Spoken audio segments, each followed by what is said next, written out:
You can sit down. Sit down. Sure. Yeah, I think. Hey, this is Dominic, Maximum Threshold Radio, and I have before me Joey Vera. What's going on, Joey? I'm doing well, thanks. Thanks for having me. Nice, anytime, man. Everything's going really well. Thanks for having me. Appreciate it. So what you guys got planned going on? You got this great tour over here, you see with Sax and... John, give him $10, please.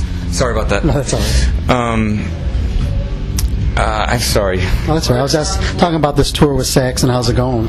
Oh, it's going really well, really good. We're almost wrapping this up towards the end here, so it's going well. We're doing a bunch of dates in the Midwest now, and it ends in St. Charles. Yeah. Nice. So it's going really good. We love playing with these guys. They're super cool to be around and great people, and they're letting us use their back line. It's super cool.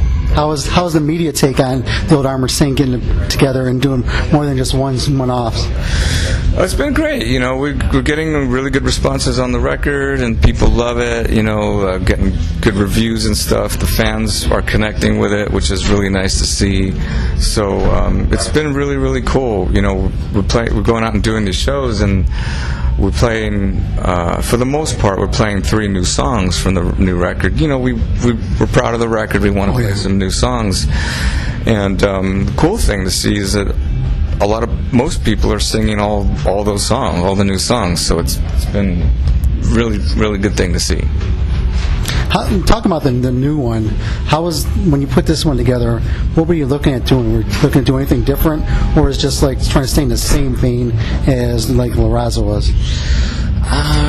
You know, we don't really have a particular we're going to go this direction or that direction. It's really just the start is that you just want to write really good music, write good songs.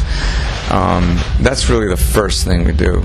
And then after that, you know, the only thing that we kind of started to think about consciously was really trying to sort of challenge ourselves a little bit in the songwriting as far as the arrangements go and parts, you know, and musical kind of sections. You know, wanted it to just be really big, epic, and a lot going on, you know, very deep and rich musically. And you can feel that vibe in it.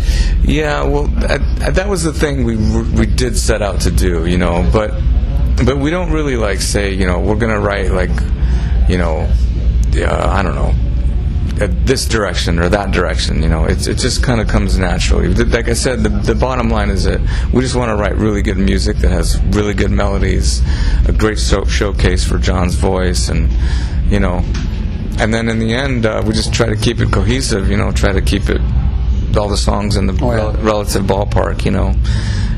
So it's you know, I think the song Dive is probably the only exception that we kind of went left field, but for the most part, you know, I think it's a good showcase of what we do.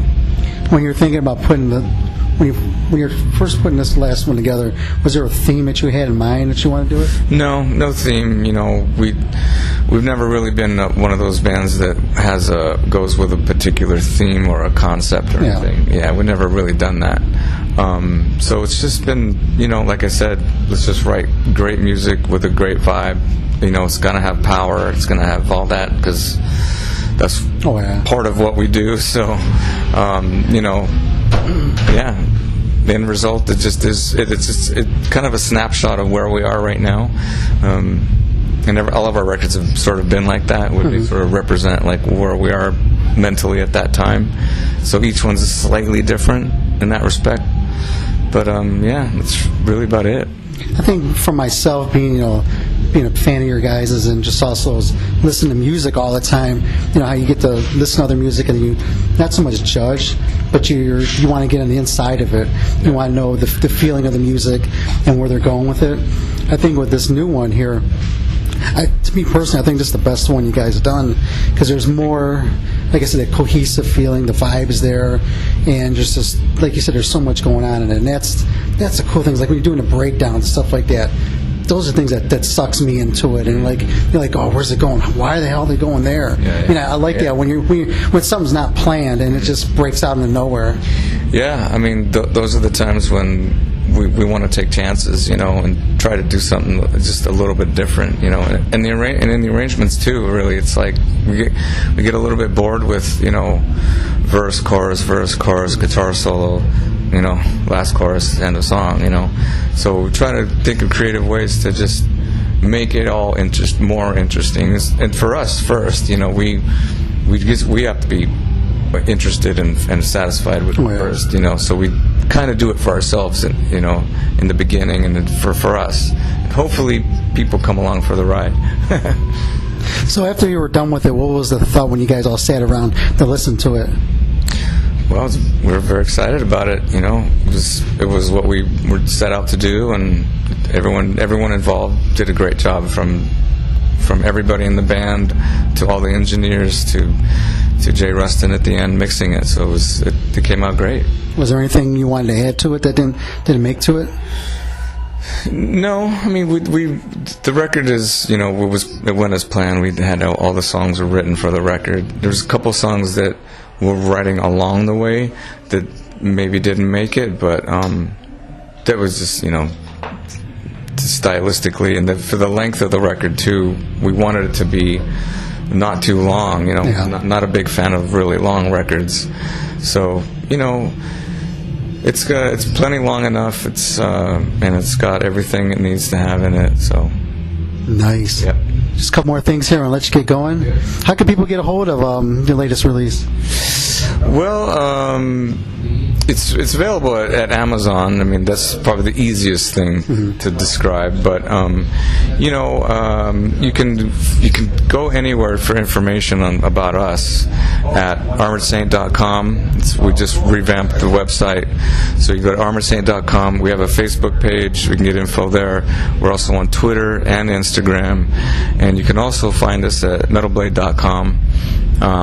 Just look up Armored Saint at metalblade.com, and all the links are there. And we actually have a merch store there, so you can buy all the records and all the current merchandise there. In fact, there's some new, really cool stuff that we don't have on tour at the merch store, which is nice. Cool. Yeah, we reissued some of the early Chrysalis stuff. So there's a Delirious Nomad shirt, which you never had before.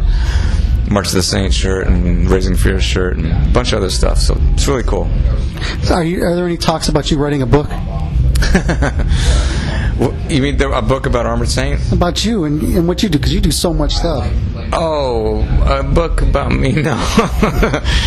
I don't know. I actually like writing. Yeah. I enjoy writing. I've done various small things, but I've thought about it, but I don't know, maybe one day when I don't know, maybe one day. I do have an idea for writing a book, but I've started it, but I don't know when it's going to be done, and I can't tell you what it is, but it's food related, so you'll see. So do you watch Chopped?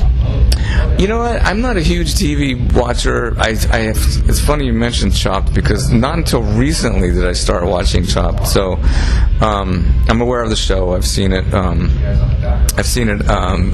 More than a handful of times, but I don't watch it regularly. But I'm an old school Food Network watcher. I was watching. Your Emerald. You're talking about what's that old lady's name?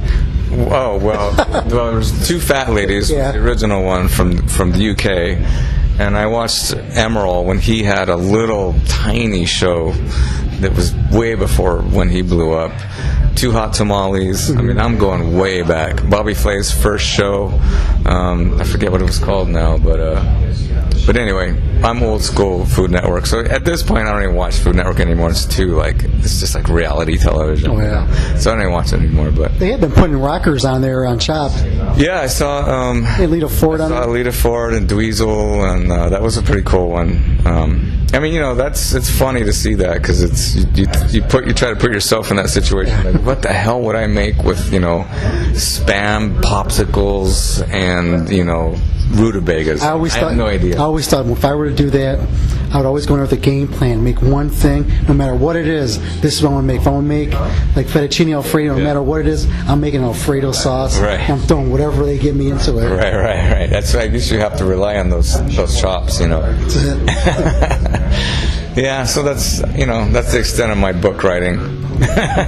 Okay, Joey. Hey, I really appreciate you taking time out and talking with us and everybody at Maximum Threshold and our listeners. You got it, man. Thanks for the support as always, and hope to see you soon. Nice. Thank you. All right.